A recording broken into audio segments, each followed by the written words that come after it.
আপনারা দেখতেছেন নোয়াখালীর সুবর্ণচর ৬ নং চর আমানুল্লাহ ইউনিয়ন অন্তর্গত কাটাবুনিয়া গ্রামে দুই ফ্যামিলি একেবারে মানে ঘর বাড়ি সবগুলা নিয়ে নিছে রাত্রে 12টার দিকে।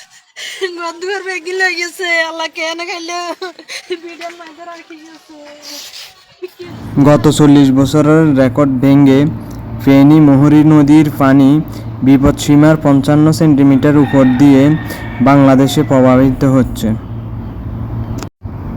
ফেনীর পর নোয়াখালীতে মুহুরী নদীর পানি ঢুকছে।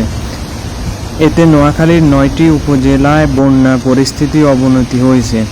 নতুন করে জেলার অনেক এলাকার বন্যার পানিতে প্লাবিত হচ্ছে। এদিকে নোয়াখালীতে গত ২৪ ঘন্টায় ৭১ মিলিমিটার বৃষ্টিপাত রেকর্ড করেছে জেলা আবহাওয়া অফিস। এর মধ্যে পানিবন্দী হয়ে পড়েছেন ৯টি উপজেলার ২০ লাখ মানুষ। এখনও পানিতে তলিয়ে আছে গ্রামীণ সব সড়ক ও ফসলি মাঠ, ভেসে গেছে পুকুর ও খামারের মাছ।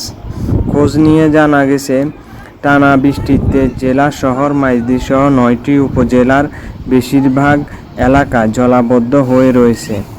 এমন পরিস্থিতিতে জেলার সব প্রতিষ্ঠান বন্ধ ঘোষণা করেছে জেলা প্রশাসন। এদিকে জলাবদ্ধতা ডুবে গেছে বাড়িঘর, রাস্তাঘাট ও ফসলের মাঠ। এছাড়া নোয়াখালী পৌরসভার বিভিন্ন বাসাবাড়ি ও দোকানপাটে পানি ঢুকে ব্যাপক ক্ষয়ক্ষতি হয়েছে। স্থানীয়রা বলছে, জনদুর্ভোগ চরম আকার ধারণ করায় মানুষজন ছুটছে আশ্রয় কেন্দ্রে। বন্যা পরিস্থিতি সামাল দিতে জেলা প্রশাসনের পক্ষ থেকে কাজ করা হচ্ছে বলেও জানিয়েছেন সংশ্লিষ্টরা।